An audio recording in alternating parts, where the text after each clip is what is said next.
Bismillah. Assalamualaikum warahmatullahi wabarakatuh.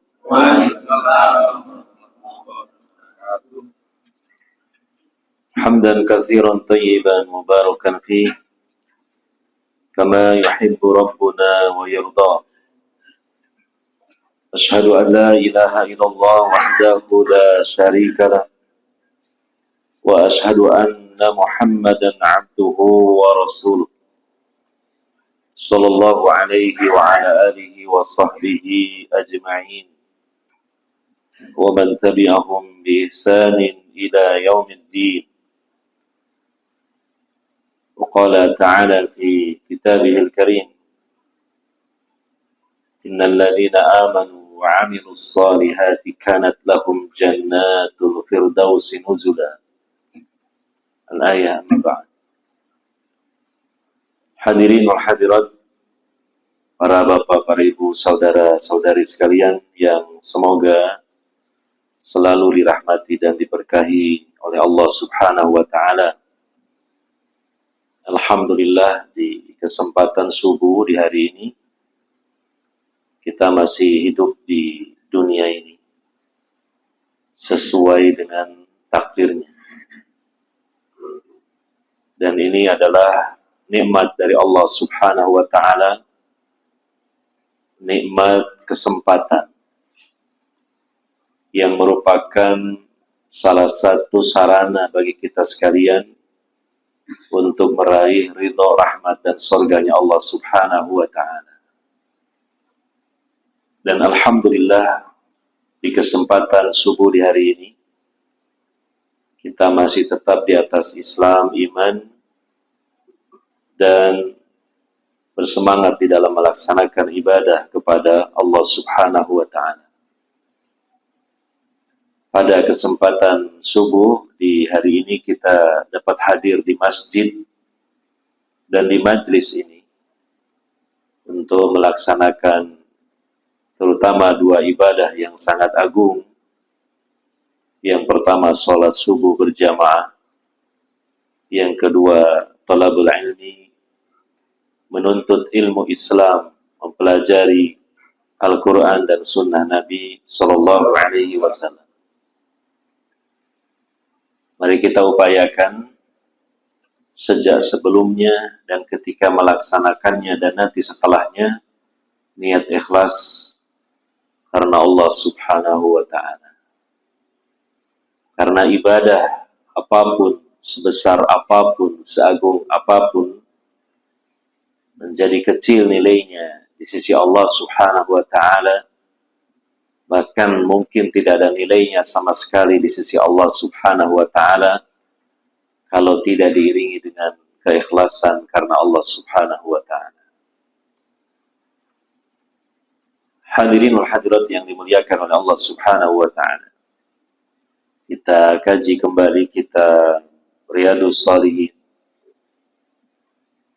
dalam rangka kita tidak merasa bosan untuk menjadi hamba-hamba Allah yang soleh dan solehah.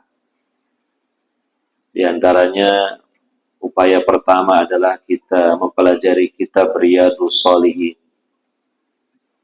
Dengan kita mempelajari, memahami kitab Riyadhus Shalihin, kita berusaha untuk mengamalkan isinya, sehingga kita insya Allah menjadi hamba-hamba Allah yang soleh dan solehah, sesuai dengan judul kitab tersebut, Riyadhus Shalihin, taman-taman orang-orang yang soleh. Kita pelajari bab yang ke-50, babul khawfi, bab rasa takut. Takut kepada Allah Subhanahu wa ta'ala akan murka dan siksanya. Allah Subhanahu wa ta'ala tidak hanya memiliki nama Ar-Rahman Ar-Rahim, Al-Halim, yang maha pengasih, maha penyayang, maha sabar, tapi juga Allah itu adalah syadidul iqab, yang sangat keras siksaannya. Maka kita sebagai hamba-hamba Allah subhanahu wa ta'ala, hendaknya di dalam hati kita, kita tumbuhkan selalu dua perasaan dan dua sikap. Yang pertama adalah roja, berharap kepada Allah subhanahu wa ta'ala akan rahmatnya, ridhonya, surganya, dan juga ampunannya. Yang kedua adalah al-khawf, kita juga takut kepada Allah subhanahu wa ta'ala akan ancaman, kemurkaan, dan nerakanya. Maka kata para ulama, jika seorang hamba mukmin memiliki dua perasaan ini, maka dia akan naik derajatnya, membumbung tinggi di hadapan Allah subhanahu wa ta'ala. Diibaratkan seperti seekor burung, dia memiliki dua sayap, maka dengan dua sayap itulah dia akan bisa terbang, membumbung tinggi ke angkasa. Dan dapat kita bayangkan jika burung itu tidak punya dua sayap, hanya satu sayap, bahkan mungkin tidak punya sama sekali, maka tidak mungkin bisa terbang. Demikianlah kiranya tentang kita sebagai hamba-hamba Allah yang mukmin, senantiasa kita berusaha memiliki sekaligus dalam hati kita dua perasaan itu, ar-raja dan al-khawf. Sebagaimana nasihat dari Imam Ahmad ibn Hanbal rahimahullah, beliau mengatakan, yanbaghi an yakuna khawfuhu wa raja'uhu wahida, fa ayyuhuma ghalaba halaka sahibuhu, li'annahu in ghalaba jalibar raja'i sara minal aminina min adabillah, wa in ghalaba janibal khawfi sara minal qanitina min rahmatillah, wa kilahuma sayyi'un fayanbaghi an yakuna khawfuhu wa raja'uhu wahida. Kata beliau, seyogyanya seseorang itu khauf dan rojanya sama, sama-sama dimilikinya dan sama-sama derajat antara khauf dan rojanya. Maka ketika salah satu dari keduanya mendominasi daripada yang satunya lagi, dia akan binasa. Ketika rojanya mendominasi, sementara khaufnya kecil. Ketika rojanya besar, tapi khaufnya kecil, maka dia termasuk dari orang-orang yang merasa aman dari siksa Allah. Dan ini adalah sikap yang jelek. Merasa aman dari siksa Allah. Seharusnya merasa tidak aman dari siksa Allah. Karena apa? Karena rojanya terlalu besar, khaufnya kecil. Dan sebaliknya ketika khaufnya terlalu besar, mendominasi, rojanya kecil, maka dia termasuk dari orang-orang yang berputus asa dari rahmat Allah. Dan dua kondisi ini jelek dua-duanya. Yang pertama, merasa aman dari siksa Allah karena rojanya terlalu besar, khaufnya kecil. Yang kedua, berputus asa dari rahmat Allah, pesimis. Dikarenakan rojanya kecil, khaufnya terlalu besar. Takutnya terlalu besar. Ya. Kata Imam Ahmad, keduanya jelek. Dan sudah ada contohnya dari kalangan golongan-golongan yang menyimpang di barisan kaum muslimin. Jatuh dalam kesalahan dan karena salah menempatkan antara khauf dan roja. Contohnya orang-orang Khawarij. Mereka terlalu memperbesar khaufnya, rojanya kecil. Sehingga mereka hanya membesar-besarkan ayat-ayat tentang ancaman Allah dan menyampingkan ayat tentang rahmat Allah. Maka hati mereka keras dan bahkan juga keras kepada kaum mukminin hingga menghalalkan darah mereka dan menganggap seorang mukmin yang melakukan dosa besar murtad keluar dari Islam diyakini di akhirat masuk neraka selamanya. Ini aliran ekstrim. Kenapa? Berawal dari terlalu memperbesar khauf dan rojaknya kecil. Di sisi yang lain, ada golongan murji'ah, di mana mereka itu meremehkan dosa, terlalu memperbesar rahmat dan ampunan Allah. Bahkan mereka sampai mengatakan seluruh manusia itu imannya sama. Imannya Abu Bakar As-Siddiq dengan yang lainnya dari kalangan umat Nabi SAW sama. Kenapa mereka bisa seperti ini? Berangkat dari terlalu memperbesar rojaknya, khaufnya kecil. Maka yang benar adalah sikap yang dimiliki oleh Ahlus Sunnah wal Jamaah. Mereka berada pada posisi pertengahan, wasatiyah, di mana dalam hal khauf dan roja mereka mampu menyeimbangkan antara khauf dan roja. Oleh karenanya kata Imam Ahmad selanjutnya, fayan bagi an yakuna khaufuhu wa raja'uhu wahida, maka hendaknya seorang hamba itu antara khauf dan rojanya itu sama, seimbang. Hanya saja dijelaskan sebagian ulama, terkadang dalam kondisi tertentu antara khauf dan roja ini bisa diatur-atur mana yang akan dinaikkan daripada yang satu. Maksudnya begini, apabila seseorang dalam kondisi dia akan bermaksiat, diiming-imingi untuk bermaksiat, ya, objek maksiat sudah terpampang di hadapannya, maka supaya dia bisa menghindar dari maksiat itu, besarkan sedikit khaufnya, sehingga dia nggak jadi melanggar larangan Allah, tidak jadi jatuh ke dalam maksiat. Jangan terbalik. Ketika diiming-iming maksiat, rojaknya yang diperbesar. Akhirnya apa? Tidak apa-apa, maksiat saja. Toh Allah kan Maha Pengampun. Gampang. Nanti tinggal taubat, selesai. Nah, jadi begitu. Sehingga meremehkan apa? Dosa. Ini yang pertama.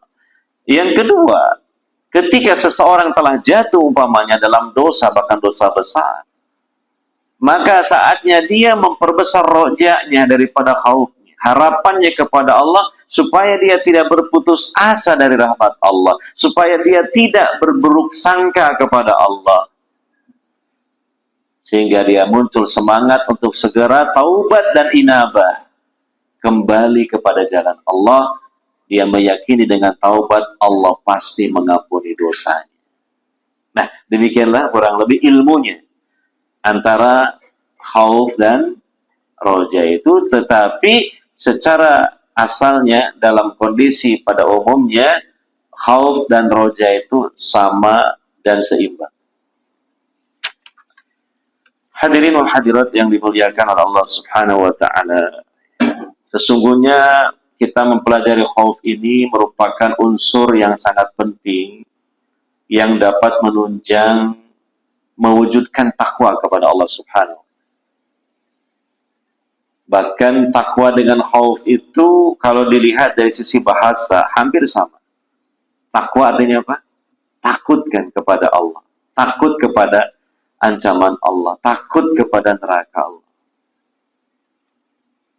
Ya. Di dalam beberapa ayat juga Allah Subhanahu wa taala memerintahkan hamba-hambanya yang beriman untuk takut kepada neraka. Fattaqun naral lati waquduhan nas wal hijarah uiddat lil kafir. Maka takutlah kalian kepada neraka, ya, yang bahan bakarnya berasal dari manusia dan batu yang telah disiapkan bagi orang-orang yang kafir. Maka takwa identik dengan khauf, dengan takut. Oleh karenanya sekali lagi, unsur yang sangat penting untuk menunjang ketakwaan adalah apa? Al-khauf, takut. Dan banyak para ulama menjelaskan demikian juga, bahkan dari kalangan para sahabat. Contohnya Abu Hurairah radhiyallahu anhu ketika ditanya tentang takwa itu apa? Kata beliau, bagaimana pendapat kamu ketika kamu sedang berjalan, lalu di hadapanmu ada duri? Apa yang akan kamu lakukan? Maka orang ini menjawab, saya tidak akan jadi untuk melangkahkan kaki ke duri itu. Karena takut kaki saya terkena duri. Saya akan menghindar ke kanan, ke kiri, atau mungkin mundur. Kata beliau, itulah gambaran takwa. Maka sekali lagi takwa itu adalah identik dengan al-khauf, takut kepada ancaman, murka dan neraka Allah Subhanahu wa ta'ala. Dan ketika khauf, ketakutan ini tumbuh dengan subur di dalam hati kita, maka ini sesungguhnya modal kita untuk bisa selamat dunia, terlebih kelak di akhirat. Jelek dan tidak bagus kalau orang itu tidak ada rasa takut. Walaupun dia pemberani, keberaniannya kebablasan. Ya, orang memang harus punya rasa berani pada tempatnya, tapi juga harus punya rasa takut. Justru dengan ketakutan itu dia akan selamat. Dan kalau orang tidak punya rasa takutnya, dia tidak akan selamat. Bahkan sampai dia tidak takut dengan ancaman Allah. Dia tidak takut dengan azab Allah. Dia tidak takut dengan neraka Allah. Alamat orang ini celaka. Ya. Makanya Allah Subhanahu wa ta'ala terkadang menunjukkan di alam dunia ini hal-hal yang menakutkan. Seperti bencana alam. Seperti misalnya ketika hujan turun, ada petir menyambar-nyambar. Itu tujuannya apa? Supaya hamba-hamba Allah itu memiliki rasa takut. Allah menyatakan di Al-Quran, وَمَا نُرْسِلُ بِالْآيَاتِ إِلَّا تَخْوِيفًا. Tidaklah kami, kata Allah, mengirimkan tanda-tanda kebesaran kami, melainkan tujuannya untuk menakut-nakuti kalian. Cobalah kita bayangkan, saat kita sedang berjalan ketika hujan, ada petir menyambar, bahkan dekat dengan kita. Berapa juta watt itu voltase? Andaikan itu menyambar tubuh kita, apa yang terjadi? Hangus tubuh kita. Sangat mungkin mati di tempat. Kita merasa takut. Nah, itulah contohnya bahwa rasa takut ini harus disuburkan di dalam hati kita. Sesuai dengan petunjuk Allah Subhanahu wa ta'ala. Sesuai dengan ilmu. Karena itu adalah modal seorang hamba untuk bisa selamat dunia, terutama di akhirat. Kita baca di sini beberapa ayat dalam Al-Quran yang dinukil oleh Imam Nawawi rahimahullah ta'ala ketika beliau berbicara tentang al-khawf. Di antaranya Allah berfirman di surah Al-Baqarah ayat 40, wa iyaya farhabun. Dan hanya kepadakulah hendaknya mereka itu takut. Ya. Jadi Allah perintahkan hamba-hambanya itu untuk takut kepada Allah. Tidak hanya Allah perintahkan hamba-hambanya untuk mencintai Allah, untuk mengagungkan Allah, tapi juga takut kepada Allah. Maksudnya takut murkanya, takut ancamannya, takut nerakanya. Di surah Al-Buruj ayat 12, Inna batsya rabbika lasyadid. Sungguhnya siksaan Rabb engkau itu sangat keras. Kemudian di surah Hud ayat 102 hingga 106. Wa kadzalika akhdhu rabbika idza akhadhal qura wa hiya zalimah inna akhdahu alimun syadid. Inna fi dzalika laayatan liman khafa 'adzabal akhirah. Dzalika yaumun majmu'un lahun nasu wa dzalika yaumun mashhud. Wa man nu'akhiruhu illa li ajalin ma'dud. Yauma ya'ti la takallamu nafsun illa bi'idni faminhum syaqiyyu wa sa'id fa ammal ladzina syaqu fa fin nari lahum fiha zafiru wa shahiq. Surah Hud ayat 102 hingga 106. Dan demikianlah siksaan Rabbmu ketika dia menyiksa suatu negeri atau negeri-negeri yang penduduknya zalim. Sesungguhnya siksaannya amat pedih lagi keras. Renungkan dalam sejarah yang sebagiannya Allah sebutkan dalam Al-Quran bahkan tentang kaum-kaum yang diazab oleh Allah, ditimpakan adab hingga membinasakan mereka. Yang terjadi sejak Nabi Nuh alaihissalatu wassalam, Nabi Saleh dengan kaum Samud, kaum Hud, kaum Sodom, kaumnya Nabi Lut. Itu adalah azab Allah yang sangat mengerikan. Maka kita hendaknya merenungkan hal itu. Secuil kekuasaan Allah yang Allah tunjukkan di dunia ini sudah sangat mengerikan. Lalu bagaimana yang tersisa di akhirat berupa neraka Allah? Ya, dahsyatnya siksaan api neraka. Api neraka Allah itu 70 kali lebih besar, lebih panas daripada seluruh api yang ada di dunia. Allah subhanahu wa ta'ala memanaskan api neraka sampai 3 tahapan selama 3000 tahun. Pertama apinya merah 1000 tahun, kemudian putih 1000 tahun, lalu hitam pekat 1000 tahun. Jadi suasana neraka jangan kita bayangkan terang benderang, tidak, gelap sekali. Tapi panas sekali. Coba kita bayangkan, kita di dunia ini saja, dengan kegelapan saja kita sudah tidak betah, sesak dada kita. Baru dengan kegelapan. Lalu bagaimana gelapnya itu apinya dan membakar kita. Dapat kita bayangkan, apabila kita sedang tidur, tiba-tiba terjadi pemadaman listrik, lalu kita terbangun, apa yang kita rasakan? Kita bingung. Kita merasa sesak dada kita. Dan yang pertama kita cari apa? Sumber cahaya. Mungkin HP, mungkin gasolin dan sebagainya. Karena apa? Tidak betah dalam kegelapan itu. Andaikan kita angkat telunjuk tangan kita saja di depan mata kita, nggak kelihatan. Apalagi segala hal yang ada di sekitar kita. Susah, baru gelapnya itu. Lalu bagaimana gelapnya neraka? Dan itu adalah api semua berkobar-kobar yang panasnya luar biasa. Yeah. Dan Nabi SAW pernah di suatu ketika sedang bermajlis dengan para sahabat. Tiba-tiba mereka semua dikejutkan dengan suara yang menggelegar dengan keras. Semuanya terperanjat, semuanya kaget dengan suara. Maka lalu Nabi SAW bertanya, wahai para sahabat, tahukah kalian suara apa itu? Kata para sahabat, kami tidak tahu, Allah dan Rasulnya yang lebih tahu. Kata Nabi SAW, itu sebuah batu yang sejak 70 tahun yang lalu dilemparkan. Ya, hingga sampai ke jurangnya itu barusan itu. Melalui perjalanan berapa tahun?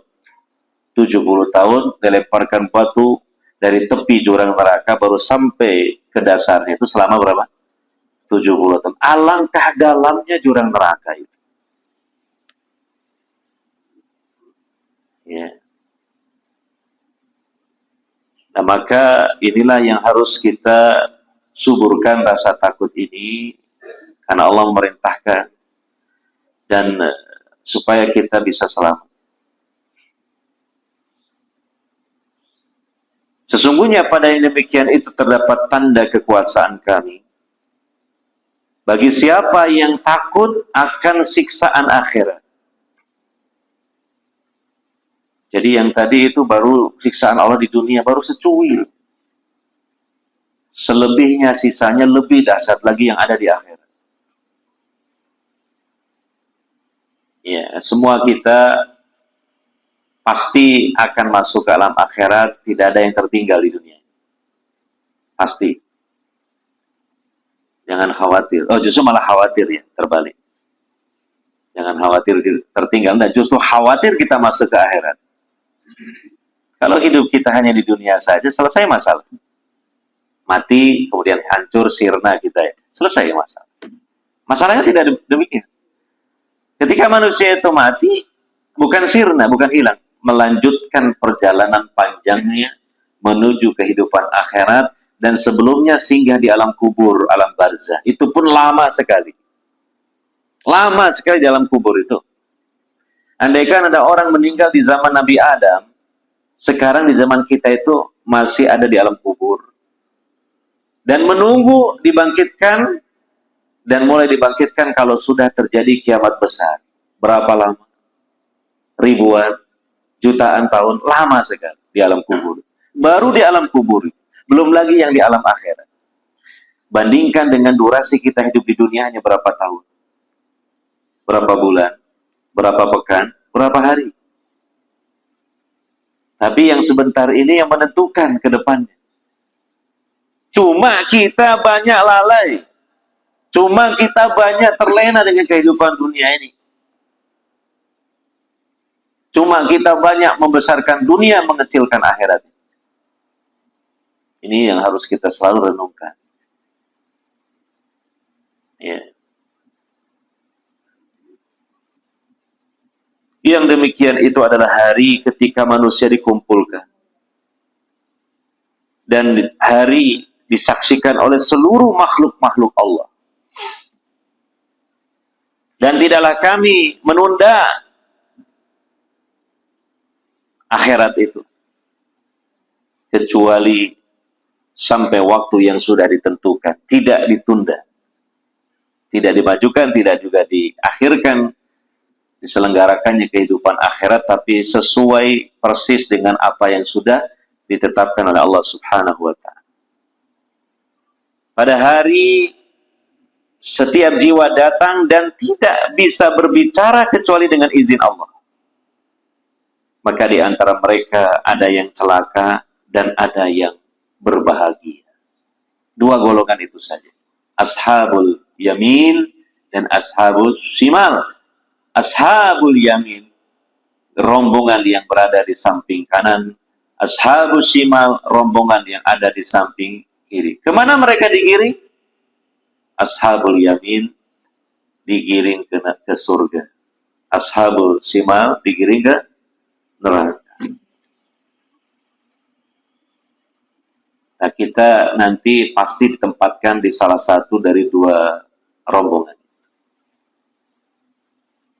Maka ikhtiar kita di kehidupan dunia ini berusahalah untuk berada di rombongan orang-orang soleh.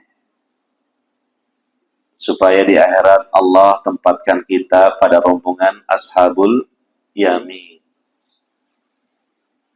Lah gimana selama hidup di dunia kita memilih bersama orang-orang yang jelek, yang menentang Allah, kita pun juga seperti itu, lalu kepenginnya di akhirat ditempatkan bersama rombongan ashabul yamin. Ya enggak mungkin. Ya.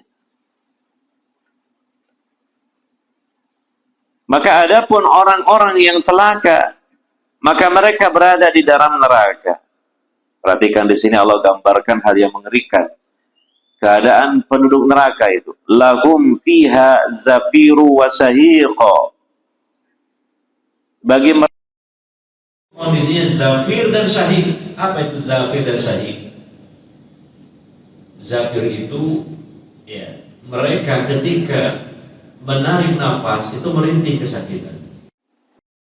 Dan syahid ketika menghembusnya pun kesakitan juga merintih. Rintihan saja pokoknya. Tidak ada jedanya. Tidak ada istirahatnya dari siksaan. Bisa kita bayangkan. Tidak ada istirahatnya dari penyiksa dan kesakitan. Dan rintihannya. Zafir dan syahik itu artinya menarik nafas, merintih kesakitan. Syahik menghembuskan nafas pun merintih kesakitan. Karena disiksa terus.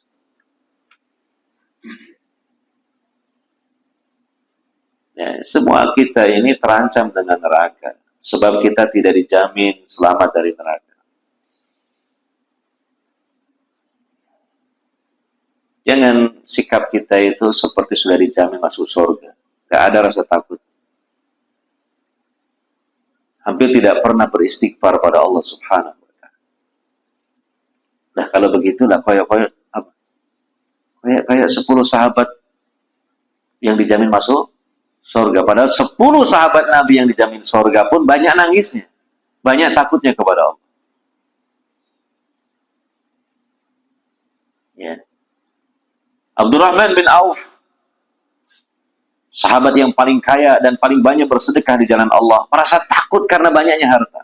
Takut akan neraka. Padahal sudah dijamin masuk surga melalui lisan Nabi Sallallahu Alaihi Wasallam.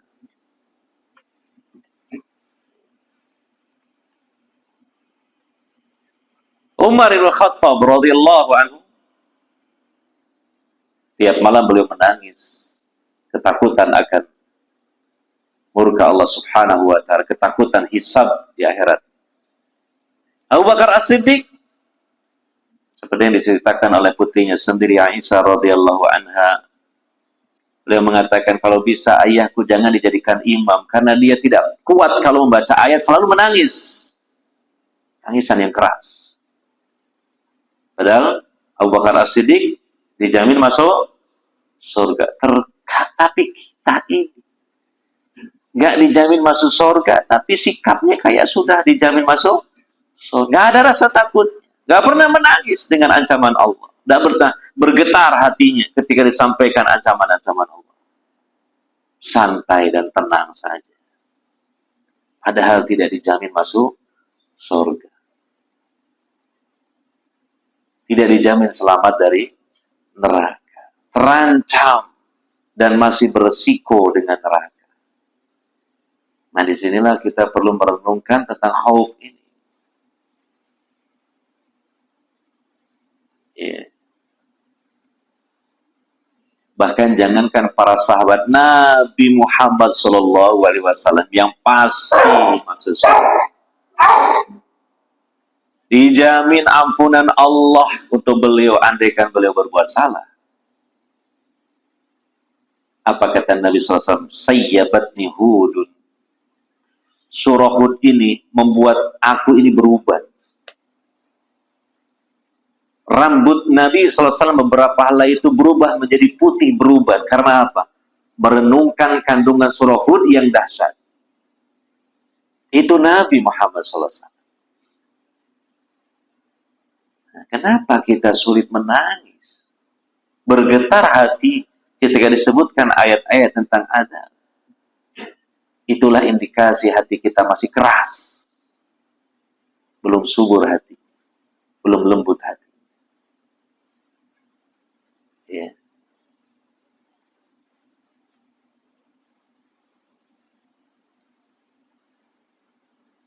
Maka adapun orang-orang yang celaka tadi di neraka, tarikan dan hembusan napas mereka hanya rintihan saja. Kemudian ayat yang lain tadi kalau dibaca oleh imam kita, surah Abasa, yauma yafirrul mar'u min akhi wa ummihi wa abi wa sahibatihi wa bani likulli imri'in minhum yawma idzin sya'nui yughni. Pada hari ketika seseorang lari, sudah tidak peduli dengan dari saudaranya. Seseorang lari dari ibunya, dari bapaknya, dari istrinya, dan dari anak-anaknya. Itu ketika di mahsyar dikumpulkan oleh Allah Subhanahu wa Ta'ala untuk diadili. Setiap orang hanya sibuk memikirkan urusannya sendiri. Karena menunjukkan betapa dahsyatnya hari itu.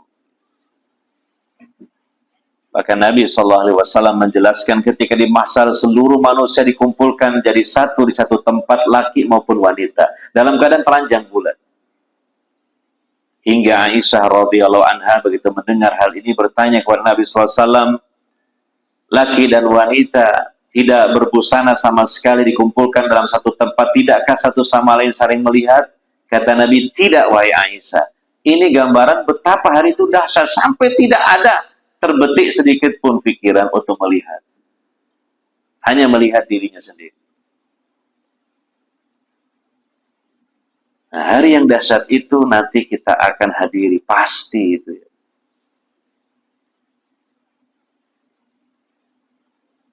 Sungguh perjalanan hidup manusia itu begitu dahsyat, mengerikan, sampai baru tenang setelah kedua kakinya menginjak tanah surga.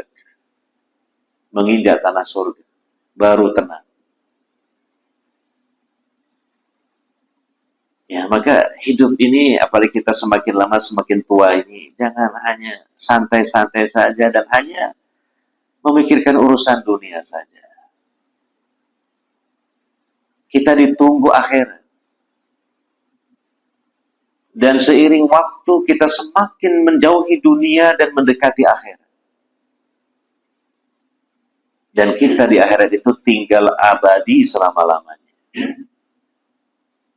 Sungguh orang yang paling cerdas dan orang yang berpemikiran maju adalah orang yang selalu memikirkan ke depan, bukan ke belakang. Apa ke depan? Akhirat, karena ada di depan kita.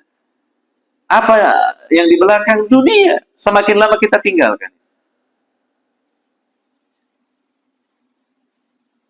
Bahkan tanda-tandanya kita menuju akhirat dan meninggalkan dunia sudah dapat kita rasakan, ya. Dulu makan banyak, enak, sekarang sudah mulai berkurang. Karena apa? Dikurangi enaknya makan. Ada sakit ini, sakit itu. Sehingga makan nggak bisa banyak kayak dulu. Dulu tidur lama, sak tidurnya. Sekarang sebentar tidurnya. Bahkan bangun-bangun. Itu tanda-tanda bahwa kita sedang menuju akhirat, meninggalkan dunia. Ya. Maka kita berusaha untuk menjadi putra-putri akhirat. Abna'ul akhirat, putra-putri akhirat. Tidak menjadi abna'ud dunia, putra-putri dunia.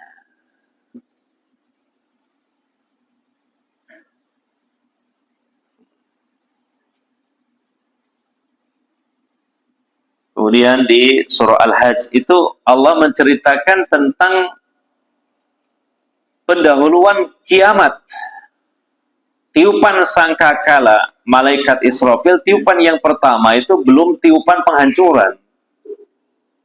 Tapi ada pendahuluan namanya nafhatul faza. Tiupan yang menggoncangkan. Ya. Yaitu disebutkan di awal surah Al-Hajj. Ya ayyuhan nasu ttaqu rabbakum inna zalzalatas sa'ati syai'un 'adzim.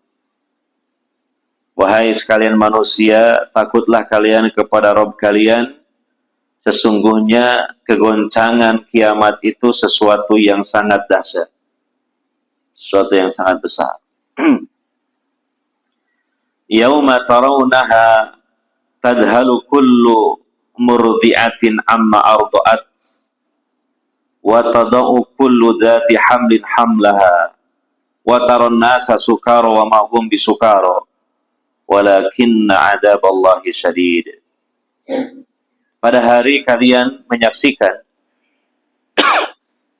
terjadinya kegoncangan sebelum kiamat, di mana setiap wanita yang menyusui lalai dari bayi yang sedang disusui. Coba bisa dibayangkan. Kok sampai seorang wanita yang menyusui, mungkin bayinya dilemparkan, nggak disusui lagi. Karena merasakan kegoncangan pendahuluan sebelum kiamat. Gitu. Dan disebutkan oleh para ulama, digambarkan dalam riwayat itu, sebelum terjadi kiamat besar, Allah menggoncang alam semesta, diantaranya bumi, seperti sampan yang terombang-ambing di lautan yang sedang gelombangnya kuat. Ya, jadi seperti itu. Gempanya ini gempa buminya seluruh bumi, bukan lokal, seluruh bumi gempa. Sehingga sangat mungkin terjadi tsunami di mana-mana karena bumi ini gempanya semuanya gempa. Istilahnya kita buminya dikocak oleh Allah Subhanahu wa taala. Maka kegoncangan ini sangat dahsyat sehingga digambarkan apa? Seorang wanita yang menyusui bayinya, bayinya ditinggalkan. Padahal bayi itu kan yang sangat dia sayangi. Tapi dia tinggalkan karena dia panik gitu. Dan juga setiap wanita yang sedang hamil menggugurkan kekandungan, keguguran semua. Dan kamu akan menyaksikan manusia itu orang-orang yang mabuk, seperti orang yang mabuk linglung, padahal mereka tidak mabuk. Akan tetapi siksaan Allah itulah yang sangat keras. Ini belum di akhirat, ini kan pendahuluan sebelum terjadi kiamat besar. Insya Allah dan semoga kita tidak mengalami hal ini. Entah generasi keberapa dari kita nanti akan mengalami hal ini. Menjelang terjadinya kiamat besar. Nah, adapun tanda-tanda kiamat yang kecil-kecil sudah bermunculan. Bencana-bencana yang terjadi. Contoh di Indonesia banyak. Yang paling dahsyat itu tsunami Aceh itu. Itu sudah kelasnya kelas internasional bencana itu. Iya, tahun berapa? 2004. Lihat lagi di YouTube lah. Padahal yang namanya YouTube itu kan yang sempat di kamera, di video. Ya, seperti video. Nggak menggambarkan semuanya. Yang tercatat yang meninggal dunia dengan sebab itu 200.000 jiwa. Yang tercatat. 200.000 jiwa. Gitu. Dan tingginya gelombang sampai ke daratan itu setinggi pohon kelapa yang tinggi. Dan kecepatannya seperti pesawat yang terbang. Kecepatan dari gelombang airnya itu ketika berada di daratan. Menyapu bersih semua yang dilewati. Saya pernah dulu ngisi pengajian di Surabaya. Dijemput oleh seseorang, supir pribadi lah, yang punya majelis pengajian. Ternyata dia orang Aceh. Sepanjang jalan dia hanya cerita tentang Aceh. Pak Ustadz, saya tuh dulu tinggal di sebuah kota di Aceh itu seperti Sidoarjo. Persis seperti Sidoarjo. Suasananya. Ramainya, ada gedung-gedungnya, penduduknya, kurang lebih seperti Sidoarjo. Sebelum tsunami. Begitu sudah tsunami saya ke sana, rata dengan tanah. Nggak ada bangunan yang tersisa, nggak ada orangnya. Sama sekali nggak ada. Bayangkan, seluruh orang Sidoarjo meninggal dalam waktu yang singkat. Dan hancur seluruh yang ada. Itu tanda kecil kiamat. Tanda kecilnya. Ya.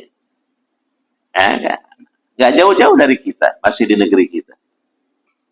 Dan belum lama kejadian. Kita semua juga menjadi saksi hidup. Itu sudah mengerikan seperti itu. Itu kecil. Lalu bagaimana? Ya, menjelang kiamat. Apalagi terjadinya apa? Kiamat. Artinya ya, betapa maha kuasanya Allah. Betapa maha kuatnya Allah. Sehingga jangan sampai sedikit pun kita ada sikap meremehkan.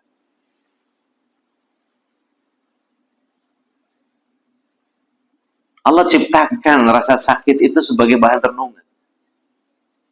Itu belum seberapa dengan sakitnya di neraka. Ada yang seperti saya mengidap penyakit asam urat nggak? Sedikit berbagi rasa. Ada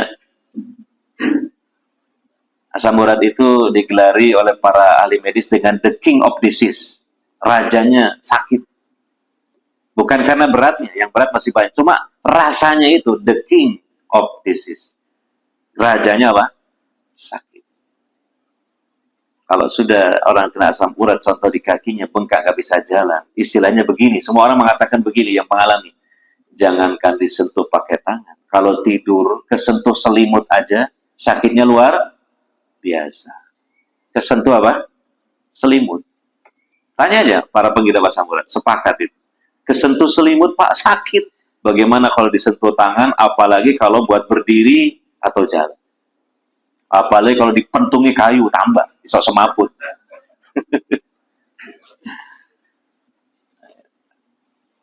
Nah itu kan sebuah tanda dari Allah supaya kita merenung. Ya Allah, semalam nggak bisa tidur, cerkot, seiring peredaran darah. Ini kita renungkan.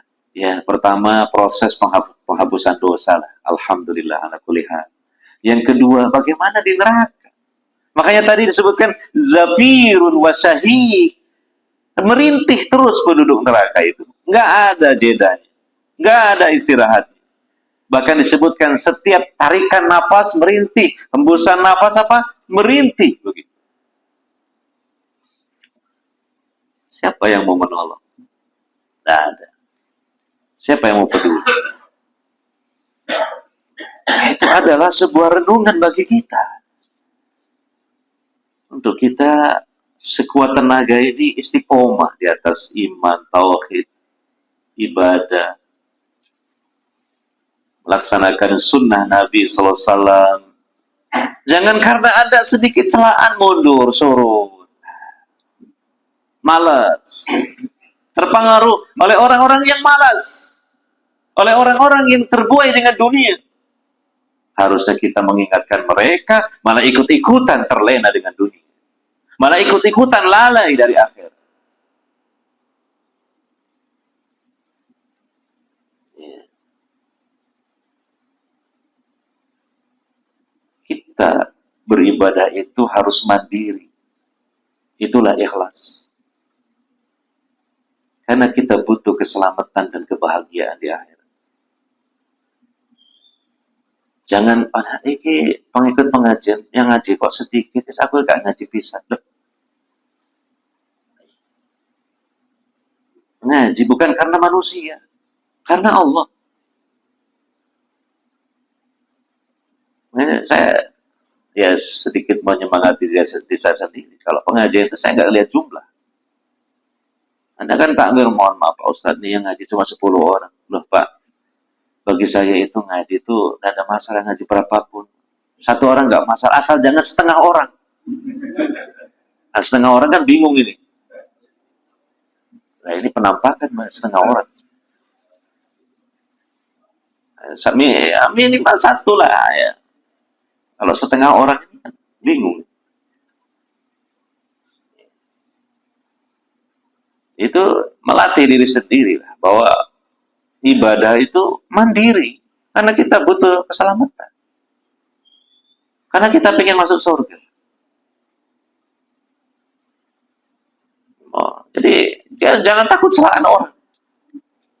Kenapa orang mencela? Seluruh dunia pun mencela, silahkan aja. Ya, kita takut celaan Allah Subhanahu wa Ta'ala yang memiliki segala-galanya.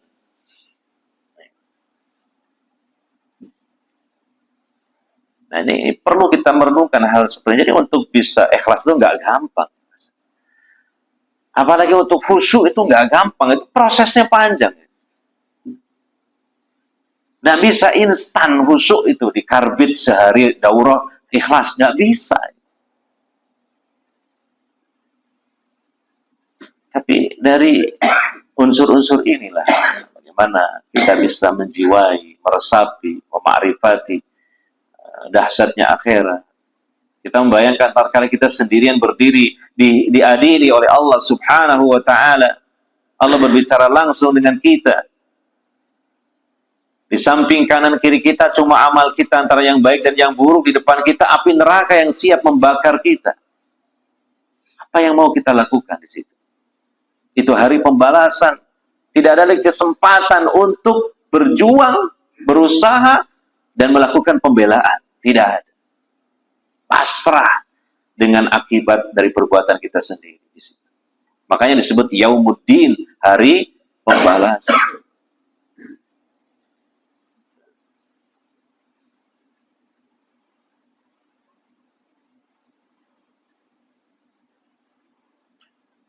Terakhir, surah At-Tur. Ini luar biasa yang terakhir ini. Yang kalau kita resapi. At-Tur, mulai ayat 25 sampai 28. Maka yang punya Quran terjemahan di rumah itu dibuka lagi lah, dipelajari. Jangan sampai terjadi penyesalan nanti kita abai terhadap Al-Quran. Koran saja tiap hari khatam dari awal sampai akhir, besoknya ganti lagi.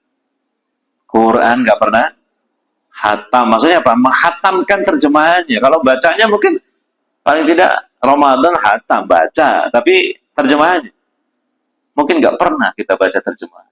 Padahal punya Quran terjemahan. Kenapa nggak kita terdorong untuk pengen tahu gitu terjemahan Al-Quran? Setua ini, umur sudah berapa ini, mau mati kita semuanya. Sebentar lagi.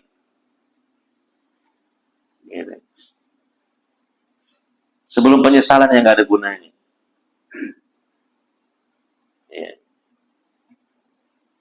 Ayat surah At-Tur, Allah Subhanahu wa Ta'ala menyebutkan keadaan kegembiraan penghuni surga. Kita mohon kepada Allah surga. Dan kita takut kalau nggak kebagian surga. Maksudnya apa? Bukan karena sempitnya surga, tapi kita nggak dimasukkan surga. Harus takut itu. Kalau disebutkan neraka, kita takut masuk neraka. Kalau disebutkan surga, berharap masuk surga dan takut kalau nggak dimasukkan gitu. Kenapa Pak? Ada sebagian orang disebutkan ayat tentang surga kok menangis? Iya, karena juga takut kalau nggak dimasukkan.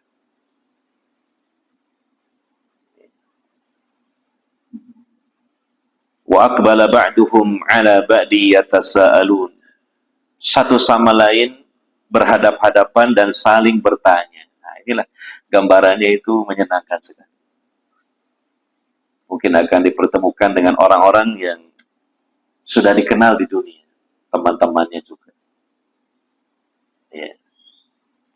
Qalu inna kunna qablu fi ahlina musbiqin. Mereka berkata, para penghuni surga ini,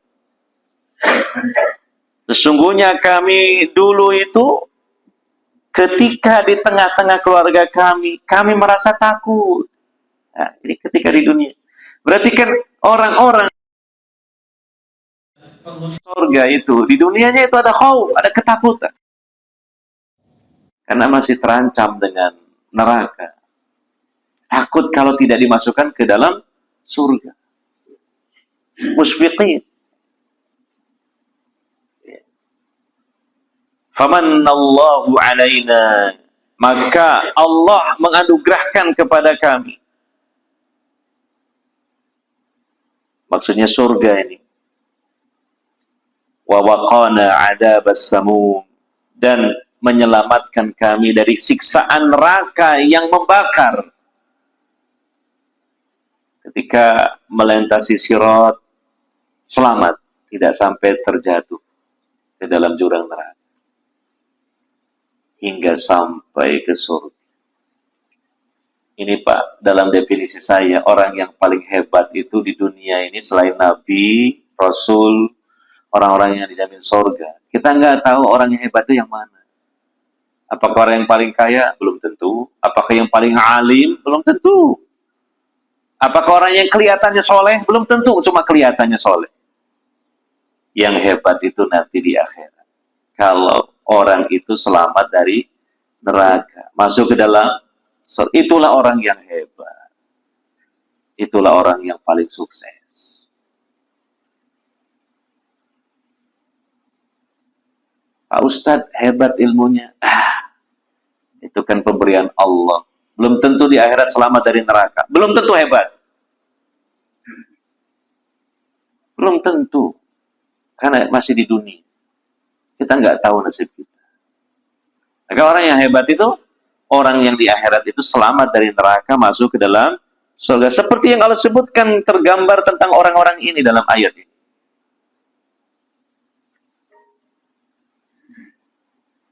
Inna kunna min qablu nad'u. Nah, perhatikan di sini. Sesungguhnya kami dulu ketika di dunia ini selalu beribadah kepada Allah. Nah, orang-orang yang istiqomah. Kita ibadah ini harus punya kemandirian. Itulah ikhlas. Dan orang yang istiqomah itu pertanda kuat keikhlasan. Begitu. Jangan terpengaruh oleh manusia. Ya, kita berjalan sendiri menuju Allah Subhanahu wa Ta'ala.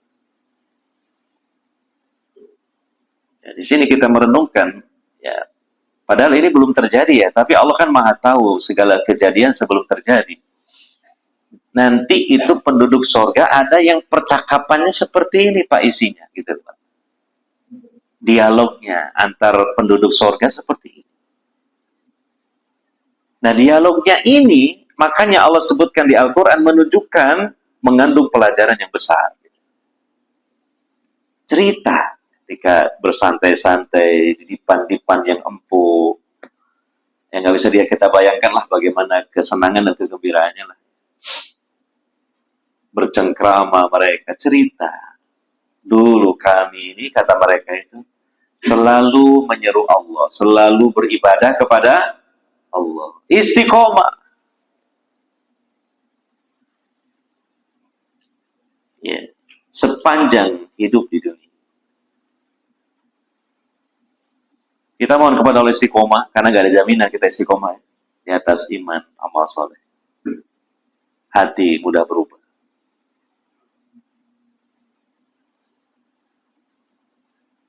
Ya, innahu huwal barrur rahim. Ungkapan sanjungan kepada Allah. Sesungguhnya dia Allah itu maha baik. Ar-Rahim, lagi maha penyayang. Perhatikan kalimat terakhir ini yang sangat menarik sekali. Dari bincang-bincangnya para penghuni surga. Jadi bahasa kita, untung saja kita dulu di dunia ini istiqomah. Coba kalau enggak. Enggak selamat kita. Enggak sampai di surga ini. Terjungkal ke jurang neraka. Tapi semua ini adalah anugerah dari Allah Subhanahu wa Ta'ala. Ini yang patut kita resapi, kita hayati, kita renungkan. Sehingga ibadah ini bukan sebuah tuntutan dan beban dari Allah hakikatnya, tapi kebutuhan kita. Karena kita mencita-citakan selamat dari neraka, masuk ke dalam surga. Wabasyiril mu'minin. Berilah kabar gembira bagi orang-orang mukmin yang istiqomah dalam iman. Hadirin wal hadirat yang dimuliakan oleh Allah Subhanahu wa Ta'ala. Nah, inilah muqaddimah bab al-khauf, rasa takut yang masih harus terus kita pupuk, kita suburkan sehingga kita kuat ibadah ini, sehingga kita ini kuat untuk melakukan ketakwaan kepada Allah Subhanahu wa Ta'ala. Kenapa sih penduduk negeri ini katanya ya banyak yang korupsi, keamanan, banyak yang menyimpang? Karena khaufnya kecil. Karena khaufnya kepada Allah lemah. Kenapa saya katakan kepada Allah? Karena mayoritas penduduk negeri ini Muslim. Tuhannya siapa? Allah. Khaufnya lemah. Maka ini loh yang perlu dikasih seminar-seminar, penataran-penataran, dauro-dauro. Apa itu temanya? Khauf. Takut. Ada kan seorang pengamat ekonomi militer kawak di negeri ini, saya lupa namanya. Turunan Arab itu. Said Salim apa siapa? Kenapa negara-negara itu mereka maju? Karena takutnya besar. Kenapa negara Indonesia nggak maju? Karena penduduknya takutnya lemah kecil. Kata beliau, jangankan takut kepada bangsa-bangsa lain, kepada Tuhannya aja nggak takut. Jadi itu Pak kuncinya, Pak. Kalau bangsa Indonesia ini yang notabene mayoritas Muslim takutnya besar, insya Allah negeri ini diberkahi, dibukakan keberkahan Allah dari langit maupun dari bumi. Kalau takutnya besar, nah ini takutnya kecil. Nyolong duit 1 triliun lo nggak merasa salah. Dicekal itu malah dada-dada gini. Itu dicekal sama diciduk sama. Santai. Ya. Takutnya itu kecil itu. Indikasi takutnya apa? Kecil. Iya. Nah, mikir bagaimana di akhirat. Nabi SAW mengatakan siapa yang mencuri tanah 1 jengkal saja dengan cara dolim, di akhirat Allah akan kalungkan di lehernya 7 bumi, 7 lapis bumi dikalungkan di leher. Itu 1 apa? Jengkal, apalagi 1 hektar. Bisa robot. Iya. Loh, kenapa kok terjadi seperti itu? Takutnya apa? Kecil takutnya, lemah sekali takutnya. Ya, negeri ini kalau pengen diberkahi oleh Allah, tingkatkan manusia-manusianya rasa takutnya kepada Allah Subhanahu wa Ta'ala. Kasih materi ini, bab 50. Kita Riyadhus Shalihin, bab apa? Al-Khawf, takutnya. Takutnya kepada Allah Subhanahu wa Ta'ala. Insya Allah sangat-sangat jarang terjadi kedoliman kepada sesama. Kenapa? Karena mereka pada takut kepada Allah. Jangan sampai sedikit pun berbuat dolim sama orang lain, karena itu Allah murka. Gelap di akhirat karena kedoliman. Berarti intinya apa? Rasa takut ini ya harus ditingkatkan. Bukan takut ke atasan, kepada yang maha di atas, yaitu Allah Subhanahu wa Ta'ala. Ya, bukan takut kepada hakim, tapi kepada ahkamul hakimin, Allah Subhanahu. Setidaknya kalau orang takutnya masih ada, ketika berbuat salah pun ngaku salah. Terus apa? Tobat sama Allah. Kapok, kan gitu. Ya, itu orang-orang yang takut itu seperti itu. Ayo Pak, minum khamr Pak, ini mumpung kita perayaan Pak, semalam aja. Oh enggak Pak, saya takut sama Allah. Kan selesai. Karena takut sama Allah, nggak jadi. Jadi intinya di sini sebenarnya. Jangan takut yang dibesarkan tahu sama manusia. Nanti diciduk aparat. Kadang aparatnya juga melanggar hukum kadang-kadang. Kadang bisa disogok juga. Takutnya sama Allah Subhanahu wa Ta'ala. Wa iya ya farhabun tadi. Kepada akulah, hanya kepada akulah. Maka kalian apa? Takut.